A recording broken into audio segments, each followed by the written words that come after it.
Je ne sais pas si tu as vu, mais je suis tombé sur une vidéo complètement folle où on parlait du stockage de données, un nouveau moyen de stockage de données. Stockage de données dans l'ADN. Les choses vont extrêmement vite. Voilà. Extrêmement vite. J'étais tellement bluffé et surpris. Incroyable. C'est incroyable. C'est incroyable. C'est bon?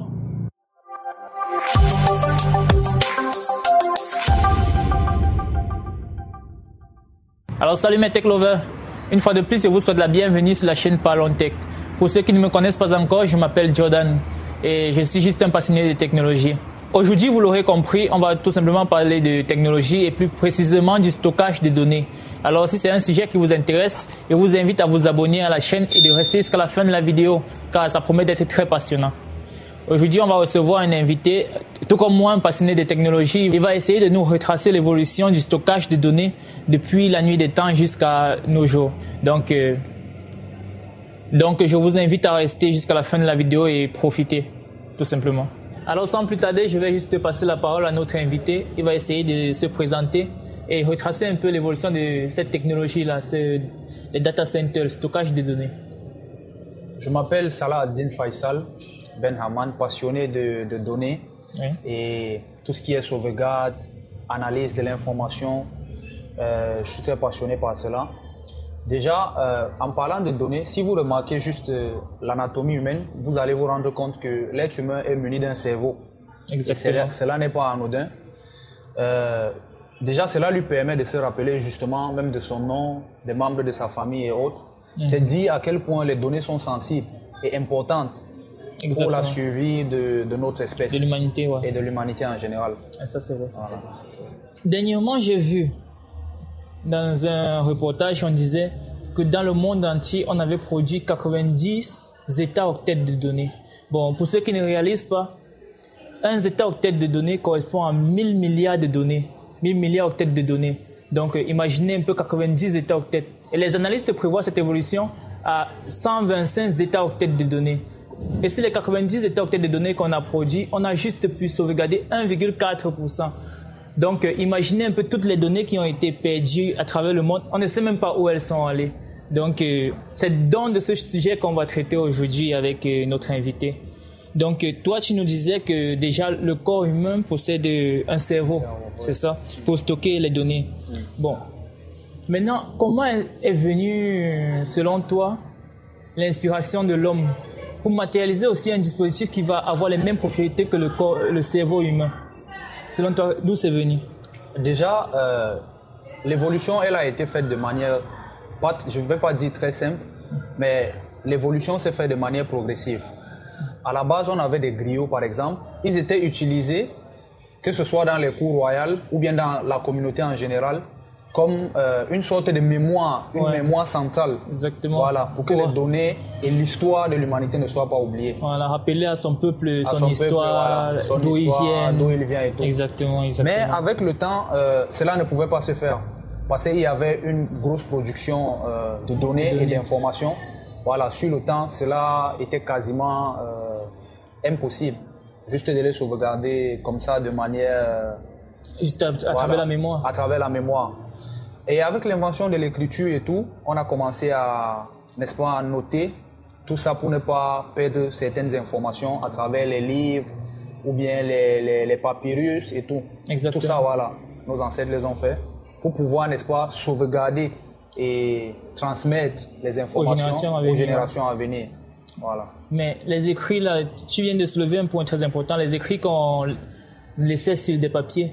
Ça entraîne même déjà le déboisement. Donc, il y a de nombreuses forêts qu'on va détruire pour pouvoir produire ces papiers-là afin de pouvoir marquer dessus.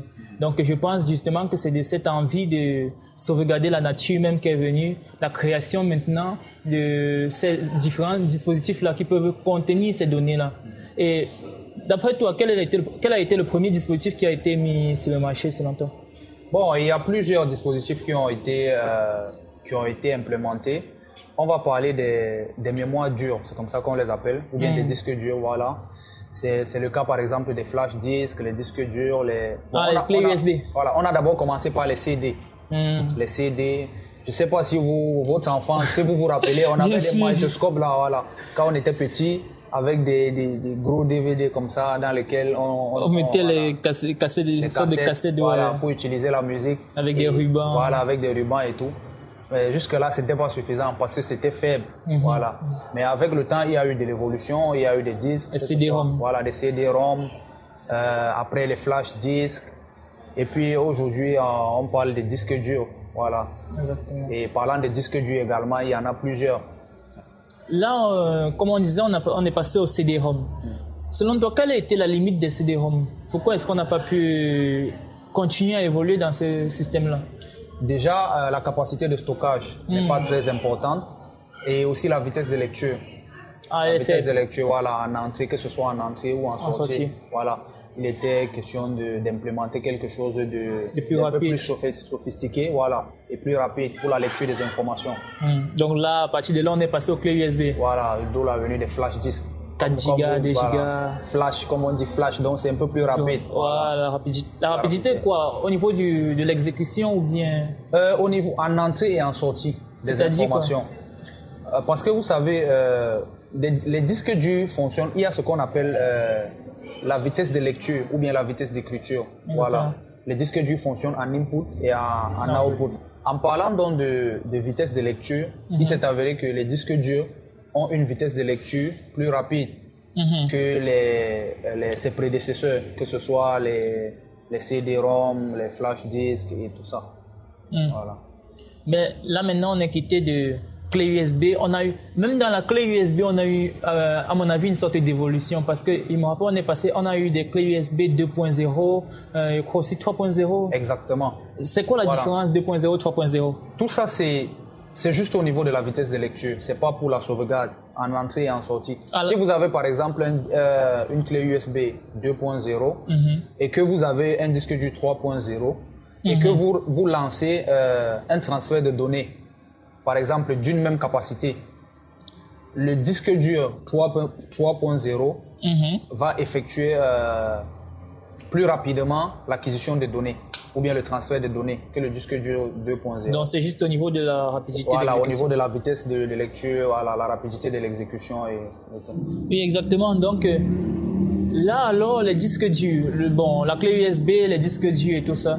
Maintenant, dans le disque dur, tu vois, dans nos différentes machines, ordinateurs, tout ça là, on constate qu'on a également deux types de disques durs. On a le HDD et le SSD. J'ai vu quelqu'un, il m'a dit que le SSD est une mémoire virtuelle. Non, ça n'a rien à voir. Bon, dis-nous un peu, explique-nous un peu exactement. Le HDD, SSD, ça correspond à quoi exactement? Voilà, justement, on parle toujours de la vitesse de lecture. Le HDD, c'est le prédécesseur du SSD. Oui. Et vous allez remarquer que la plupart des machines aujourd'hui sont équipées de disques durs HDD et des disques durs SSD.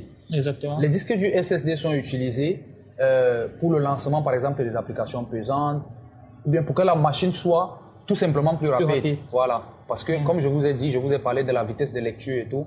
Voilà, les disques durs ont, n'est-ce pas, cette capacité-là à lire plus rapidement les données. Donc, si je prends un disque dur HDD et un disque dur SSD, par exemple, de 500 Go, le nombre de données que je peux stocker, c'est exactement le même. C'est exactement pareil. Mais la différence, c'est juste que le disque du SSD va exécuter l'opération un peu plus rapidement. Exactement. Le disque du SSD va exécuter les opérations un peu plus rapidement. Vous allez vous rendre compte, moi par exemple, la dernière machine que j'avais, elle était équipée uniquement d'un disque dur HDD.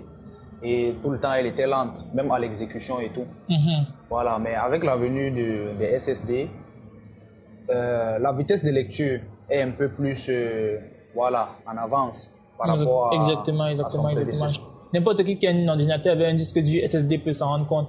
Juste l'exécution en fait est beaucoup plus rapide qu'un disque dur HDD. Voilà, exactement. Je pense que c'est même pour ça, comme tu le disais, qu'on stocke les logiciels, les différentes applications qu'on utilise dans l'ordinateur dans le disque dur SSD. Voilà. Déjà même au niveau du téléchargement, lorsque tu télécharges une application, ça part directement dans le disque dur SSD. Voilà. De manière juste basique.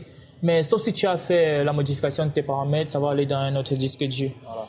Et les disques durs, même en termes de coût, les disques durs SSD sont un peu plus chers par rapport à leurs prédécesseurs, les disques durs HDD. Plus performants, plus chers. Plus performants, plus chers. Voilà. Et par exemple, dans une machine, on n'a pas besoin d'avoir un disque dur SSD de 1 Tera ou de 2 Tera, non. On peut juste avoir par exemple un disque dur HDD de 1 Tera qui va nous permettre par exemple de faire la sauvegarde de données. Voilà, ou bien l'installation des applications ou des logiciels et tout ce que tu veux. Mais maintenant le disque du SSD, une fois qu'on lance par exemple un logiciel pour la lecture, par exemple sur l'interface de l'ordinateur et tout, ça utilise plutôt la mémoire SSD parce qu'elle est plus rapide à l'exécution et voilà, c'est un peu ça. D'accord. Bon, là, je vais te parler, on va entrer, là on a parlé du stockage de données de manière physique. Ouais, de manière physique. Ouais. Les disques durs, les clés USB, les CD-ROM, disques durs, HDD, SSD. Bon, là on va un peu essayer d'aller, parce que comme je te disais, il y a quelqu'un qui m'a dit le disque dur c'est une mémoire virtuelle. Il lui a dit carrément que non, le SSD c'est pas mémoire virtuelle. Ça n'a rien à voir. Donc, là, maintenant, on va entrer dans ce qu'on appelle justement mémoire virtuelle. Parce que j'ai entendu parler du stockage en réseau. Par exemple, lorsque des ingénieurs travaillent, par exemple, et qu'ils ont ils ont un logiciel sur lequel ils travaillent, ils ont des codes, je sais pas, des codes de programmation qu'ils ont développés. Il y a des applications comme GitHub sur lesquelles tu peux implémenter ton travail et justement, tu n'as plus besoin de stocker tes données dans l'ordinateur. Les informations sont déjà stockées dans GitHub. Donc, c'est après que tu pourras venir, justement, si tu en as besoin, tu décompresses, tu utilises et tout. Exactement. Ce sont des plateformes, par exemple, qui sont utilisées pour faciliter la collaboration entre des travailleurs. Vous pouvez être dans peut-être 2 zones géographiques différentes, mais travailler sur un même projet. Exactement. Voilà, ces plateformes-là permettent de faire cela et de faciliter la collaboration. Exactement.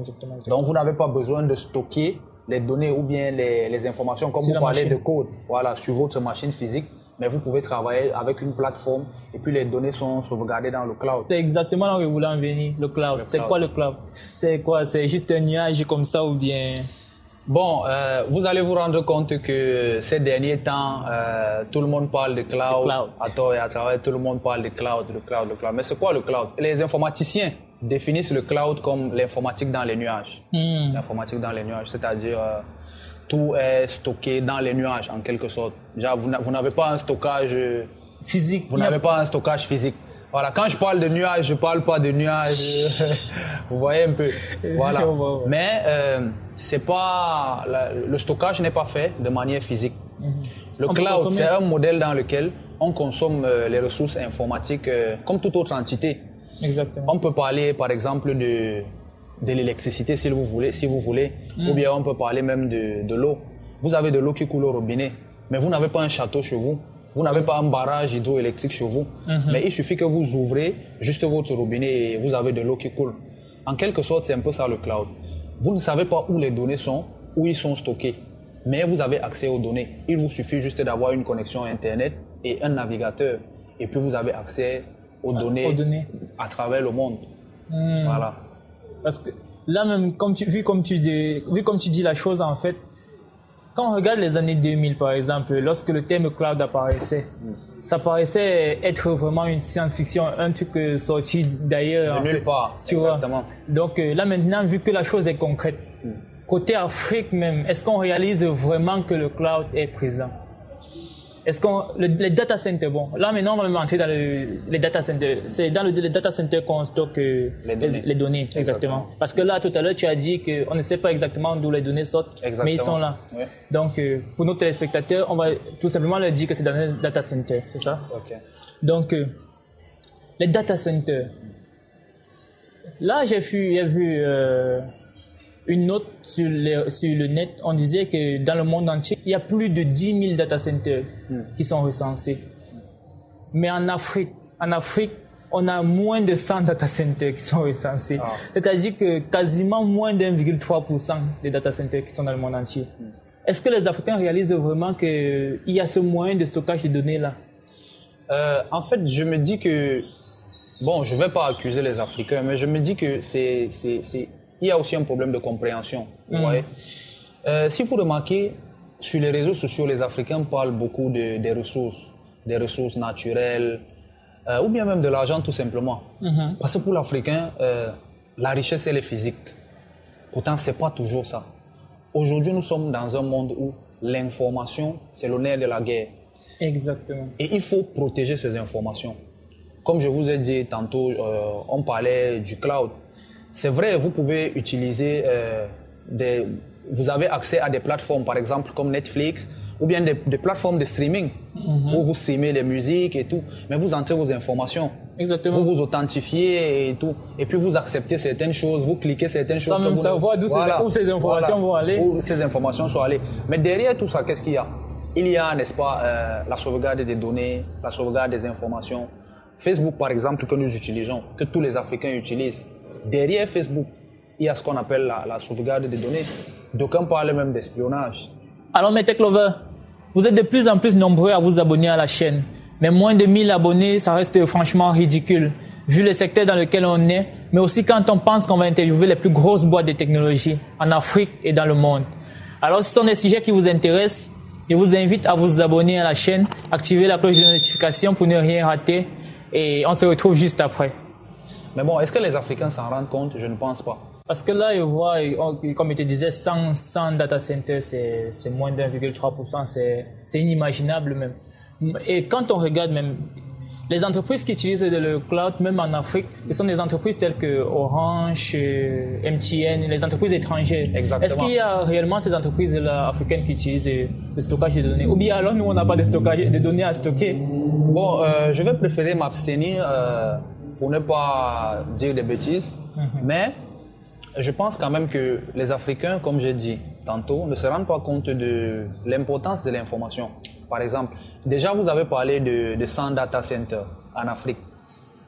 Déjà, je vais encore vous décevoir. Les data centers sont classifiés dans le monde. Il y a une réglementation en fait, en fonction de la disponibilité, le taux horaire, ou bien même la redondance du matériel, c'est-à-dire du matériel physique qui est utilisé dans le data center. C'est-à-dire par exemple les canaux de refroidissement, les connexions réseau, ou même les alimentations. Vous allez vous rendre compte que si vous avez déjà eu la chance d'arriver dans un data center, vous allez vous rendre compte que juste pour l'alimentation, vous allez trouver les panneaux solaires, vous allez trouver les groupes électrogènes et vous allez encore trouver les lignes électriques. Tout ça, c'est pour la redondance. On ne veut pas, parce que c'est quelque chose qui doit fonctionner de manière quasi permanente. Comme je disais donc tantôt, pour revenir sur la classification des data centers dans le monde, les data centers sont classifiés selon la classification TIES. La classification TIES, pour le moment, je pense que nous sommes au TIES 5. Le TIES 1, par exemple, pour entrer un peu plus dans les détails, c'est des petits data centers basiques, il n'y a pas de redondance. Et le taux horaire d'indisponibilité avoisine les 28 heures l'année. C'est-à-dire que le data center peut être indisponible juste pendant 28 heures l'année. Le TIES 2, qui est aussi un peu basique, mais le taux horaire descend aussi à 22 heures. Le TIES 3, quant à lui, là, ça commence un peu à être sérieux. Là, on a la redondance des équipements. Et on a eu la chance de visiter un data center tout récemment. J'ai été choqué et surpris. Et tiens d'abord à préciser que nous sommes en Tunisie. Voilà. Donc, tu me disais, vous avez visité un data center ici en Tunisie. Ici en Tunisie, j'ai visité un data center ici en Tunisie. Et j'ai été surpris et choqué de savoir qu'en Afrique, nous n'avons pas encore de data center de niveau TIES 4, c'est-à-dire de classification TIES 4. Donc, vous imaginez que même parmi les 100 data centers qui sont cités, c'est que du basique. Nous avons que les TIES. Donc, le max, c'est TIES 3. Le max, c'est le TIES 3. Oh. Celui qu'on a visité, par exemple, avait une capacité de stockage de 600 Tera, 15 Tera de RAM. Voilà. Et il y avait un groupe électrique. Pour parler de redondance, il y avait des groupes électrogènes, le solaire et aussi des lignes électriques. Et même les canaux de refroidissement, il y avait des bonbonnes là, pratiquement jusqu'à 12, je crois. Donc, au cas où il y a une bonbonne qui lâche, la prochaine prend le relais. Ouais. Exactement. Mais là, les bonbonnes de refroidissement, pourquoi est-ce qu'on doit mettre le froid dans le data center? Voilà, ça c'est une très bonne question. Déjà, si vous entrez dans un data center, vous allez vous rendre compte que le climat à l'intérieur du data center est différent du climat à l'extérieur. Il fait froid. Parce que tout ce matériel informatique-là dégage énormément de chaleur. Voilà. Et il faut des systèmes de refroidissement pour pouvoir optimiser, n'est-ce pas, l'utilisation de ces matériels. Qui fonctionnent en continu. Voilà. Par exemple, parlons des serveurs. C'est des gros ordinateurs qui font des calculs astronomiques, des calculs hyper importants. Donc, ça demande une consommation d'énergie et un dégagement de chaleur important. Le stockage doit se faire quoi, 24 sur 24? Je vous ai parlé de la classification Tiers. Le data center est quelque chose qui doit être quasi permanent. Pour le Tiers 1, je vous ai dit, déjà il faut rappeler que les data centers ont un taux de disponibilité de 99%. C'est-à-dire que tous les data centers, même du Tiers 1 au Tiers 5, ont un taux de disponibilité de 99%. C'est-à-dire, pour le Tiers 1 par exemple, je vais encore revenir sur ça, on a parlé de 28 heures d'interruption l'année. Juste 28 heures. Pour le Tiers 2, 22 heures. Quand on arrive au Tiers 3, je pense qu'on est à 1 heure d'interruption. Toute l'année? Toute l'année. Le Tiers 4, c'est une demi-heure. Une demi-heure toute l'année? Une demi-heure toute l'année. Tiers 4? Le Tiers 4. Pour le Tiers 5, c'est quasi permanent. C'est-à-dire que c'est optimal. Normalement, ça ne doit jamais s'arrêter. Ouais. Vous vous rendez compte que ça demande énormément d'énergie. Ça consomme énormément d'énergie. Voilà. C'est pour ça que vous allez vous rendre compte également que on parle de transition énergétique. La consommation en énergie électrique, juste l'énergie électrique pour alimenter les machines. Pour alimenter les machines, tout ce qui est data center, tout ça. Wow. Et plus que les centrales nucléaires, même les centrales électriques, tout ça. Tout ça, c'est l'informatique. Et c'est pour ça que vous allez voir que il y a des réglementations qui sont faites. On demande beaucoup aux fabricants et aux concepteurs de data centers de migrer également vers les énergies vertes, les énergies renouvelables, que ce soit le solaire ou bien voilà, tout ce que vous voulez. Donc là, parlons concrètement de l'Afrique. Tu nous disais que tu as visité un data center, comme là maintenant tu nous expliquais. Oui. Là maintenant, par exemple, ici en Tunisie, combien est-ce que tu estimes que, selon tes recherches, combien il y a de data centers seulement ici en Tunisie? Déjà ici en Tunisie, je ne me suis pas renseigné sur le nombre de data centers. Mais par rapport à l'Afrique subsaharienne, je pense qu'ils ont un petit peu d'avance dans le domaine technologique en général. Parce que là, là comme je te disais, on a moins de 100 data centers. Oui. Et l'Afrique, normalement, vise à sa souveraineté numérique. Oui. Et selon les chiffres, il est dit que pour atteindre cette souveraineté numérique, on doit avoir quasiment 700 data centers ici en Afrique. Et maintenant, quand on regarde même parmi les 100 data centers, la majorité des data centers sont concentrés en Afrique du Sud. En Afrique du Sud. Voilà. Qui est quasiment... je ne sais pas comment je peux dire ça, mais... En Afrique du Sud... Qui détient quasiment le monopole de la technologie. En Afrique, oui. Et aussi un peu avec le Maghreb, qui se battent avec des pays comme l'Égypte et même la Tunisie, qui est aussi un véritable hub dans le domaine des technologies. Voilà. Exactement. Donc là, c'était le Tiers niveau 5. Oui. Ça tourne déjà quasiment permanemment. Quasi permanent. C'est quasi permanent. C'est pratiquement jamais en arrêt. Mais là, alors, quand tu regardes l'évolution, après, c'est quoi? C'est quoi l'après? Parce qu'on est d'accord que dans le secteur de la technologie, pendant qu'on est en train d'utiliser une technologie, on est déjà en train de voir l'après. Oui, en fait, c'est... Déjà, il faut qu'on parle d'abord du présent. C'est l'optimisation, la disponibilité. Parce que tous ces data centers-là, quand on essaie de voir, ils offrent des services. Ils hébergent des applications ou même des données. Bon, pour les données, par exemple, c'est plus facile. Il suffit juste de les stocker. Mais par exemple, pour certaines plateformes qui travaillent quasi permanemment, c'est-à-dire 24 heures sur 24, je vous ai parlé des plateformes de streaming. Exactement. Je vous ai parlé de Netflix. Je vous ai parlé de plateformes comme Spotify où on doit streamer Apple Music. On doit streamer des musiques continuellement. Voilà. Donc il ne faut pas que ça soit en arrêt. Exactement. Donc là, pour toi, ce qu'on doit viser actuellement, c'est l'optimisation de ces data centers. C'est l'optimisation des data centers, la disponibilité, le taux horaire, comme on a dit, de disponibilité, la sécurité. C'est important, les données, côté sécurité, ça ne doit pas blaguer. Déjà, quand on parle de données, on parle de sécurité. Exactement. Voilà. Celui qui détient l'information sur quelqu'un détient la personne en intégralité. Exactement. La souveraineté des données. Donc, c'est de ça qu'il s'agit. Bon, il te parlait de l'après, pourquoi? Parce que là, dans mes recherches, comme il te disait au tout début, je suis tombé sur une vidéo complètement folle. On parlait du stockage de données, mais cette fois-ci dans l'ADN.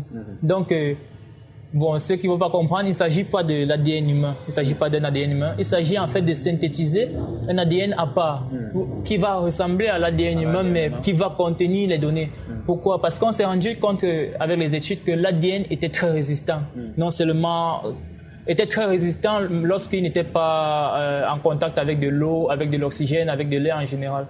Donc, on s'est rendu compte que c'est très résistant. Donc, ça peut survivre à même à la destruction du monde, en fait. L'ADN sera toujours là.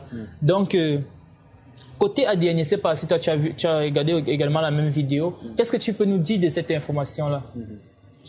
Bon, déjà, c'est comme je vous ai dit, la sécurité. Tout ça vise, n'est-ce pas, à sécuriser les données. C'est-à-dire de ne pas perdre des données. Parce que si nous prenons par exemple le cas d'un data center, c'est vrai, il y a des redondances qui sont faites, que ce soit au niveau des disques durs. C'est-à-dire, si un disque dur lâche, il y a un autre disque dur qui prend directement le relais. Si le deuxième disque dur, il y a le troisième qui prend le relais. Ou bien au niveau même des bonbons de refroidissement, comme on a parlé. Ou bien. Mais s'il y a un incendie, par exemple, dans un data center, vous pouvez, ça peut arriver. Ça peut arriver, vous voyez. Et malgré même tous ces dispositifs-là, on se rend compte qu'on a stocké 1,4% des données qu'on a produites dans le monde. Juste 1,4%. Voilà, vous voyez qu'il y a une perte énorme de données qui est faite. Et au cas où même il y a un incendie, parce que ça peut arriver. Parce que toutes ces redondances qui sont faites, en fait, c'est pour éviter cela. C'est-à-dire pour éviter la perte de l'information. Exactement. Un peu. Exactement. Mais on ne sait jamais. Ça peut arriver. Ça peut arriver. Donc là, c'était pour éviter en fait la perte d'information. Oui. Parce que là, ce que j'ai vu, c'est que il écrit une phrase parce que en fait, il voulait stocker une image. Il voulait stocker une image de l'ADN. Mais apparemment, actuellement, le coût est encore très élevé.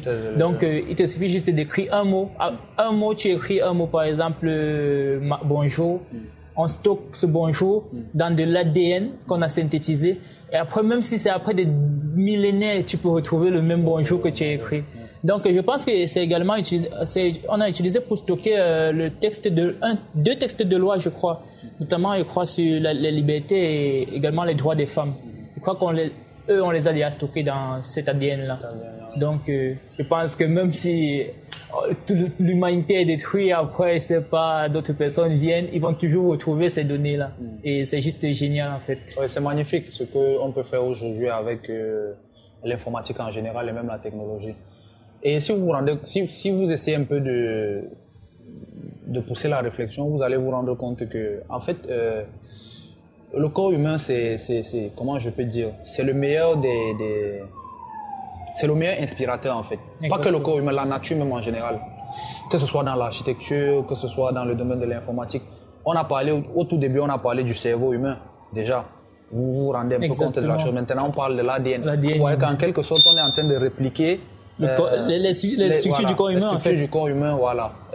Juste avec la technologie. Et c'est énorme. C'est énorme ce qu'aujourd'hui l'homme peut faire avec la technologie. C'est incroyable. L'inspiration même déjà, elle est juste incroyable. Elle est magnifique. Elle est juste incroyable. Voilà. Donc je pense qu'on devrait juste se servir de ça et plus travailler sur ce sujet-là. Voilà. Bon, peut-être avec l'évolution de la technologie, je pense que cette technologie-là pourra être accessible pour qu'on puisse encore passer à quelque chose de plus puissant, en fait. De plus puissant, voilà.